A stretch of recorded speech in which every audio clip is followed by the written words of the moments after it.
Bonsoir, c'est Jean-Pierre Castaldi que vous retrouverez au passage des artistes ce soir, interviewé par la merveilleuse Jazzia. En plein direct à la télé. Vaut mieux que ça arrive avant qu'après, hein. J'ai envie de te dire. Je suis d'accord. Et donc après, il se passe quoi? Tu te retrouves donc sur The Voice et tu avais cette, moi je me souviens très bien, j'ai regardé un peu l'émission, et tu avais cette impression, tu donnais en tout cas l'impression, moi qui étais derrière le petit écran, tu donnais un peu l'impression d'être quelqu'un qui savait pas trop ce qui arrivait, un peu comme surpris parce que tu plaisais. Est-ce que c'était une impression, c'était vraiment le cas? Tu étais un peu sidéré par ce qui se passe? C'était le cas, ça c'est Ouais. sûr. Enfin, je suis très transparent sur ce que je ressens. Bien sûr, mais c'est normal, et puis c'est très bien d'ailleurs que tu le dises. Merci. Est-ce que ça a été une thérapie pour vous? Cet album, par exemple, les projets, le fait de retourner sur scène, est-ce que ça a eu un effet thérapeutique? Bien sûr. Vous savez, avoir la chance de revenir à des choses qui vous sont tellement proches, comme de chanter sur scène, qui font partie intégrante de ce que vous êtes. Alors, avant l'interview, je me disais, est-ce que je vais utiliser ce terme-là? Parce que je le trouve rond, je le trouve chaleureux, je le trouve sensuel. Et ta musique, en fait, elle prend des formes comme ça, un peu, pas phalliques, parce que c'est pas le terme, mais lubriques.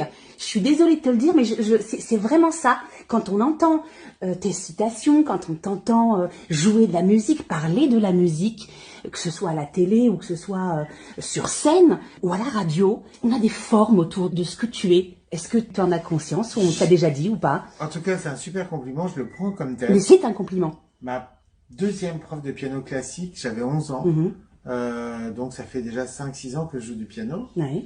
Je suis resté 6 mois tout seul sans prof, et puis je vais la voir, et c'est un copain qui me dit, et elle me dit, vas-y, joue-moi quelque chose. Je joue la toccata de Bach, elle me dit, arrête, tu vas casser mon piano. Elle me dit, une note de musique, c'est comme une balle qui rebondit.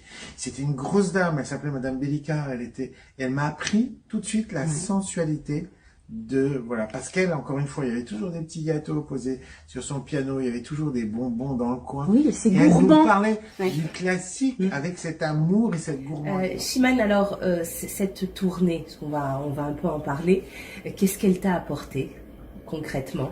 Ce que déjà tu as concrétisé jusque-là, donc entre le temps où on s'est vu la première fois, qu'est-ce qu'elle t'a apporté humainement en tant qu'artiste et en tant que femme? Elle m'a apporté de la force. Là, je me sens solide, je me sens épanouie, je me sens heureuse, je me sens comblée. Je n'ai pas... pour moi, il n'y a rien de plus important que de monter sur scène. Il n'y a rien de plus important pour moi que de chanter. C'est quelque chose... que j'ai pensé, il y a eu dans... J'ai cru que ça reviendrait jamais. Ouais. J'ai cru que c'était fini à un moment donné, j'ai cru que ça reviendrait jamais. Donc pour moi, forcément, c'est la joie. Moi, je ne vis que dans la joie. Salut, c'est Gérald Dahan. Retrouvez-moi avec Jazzia en interview sur le passage des artistes. J'ai des soucis un petit peu. Rassure-nous, tout va bien. Oui, j'ai mon cœur qui s'est arrêté. Alors quand le cœur s'arrête, le corps... Une véritable légende de la télévision, écrivain, homme de radio, conteur, télévision, animateur, producteur. Tu as tout fait, est-ce qu'il y a des choses que tu n'as pas encore réalisées? Et chanteur également, d'ailleurs, on en parlera durant notre interview. Ah oui, ça j'y tiens parce que ça me plaît bien, quoi. Voilà.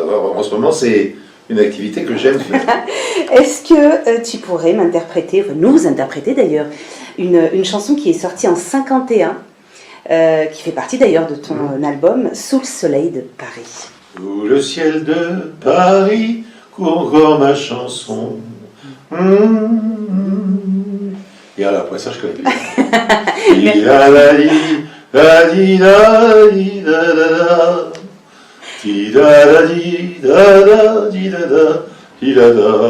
vrai que c'est pas essentiel à la survie, le théâtre, mais c'est essentiel à la vie. À nous de choisir si on veut survivre. Voilà, ou vivre.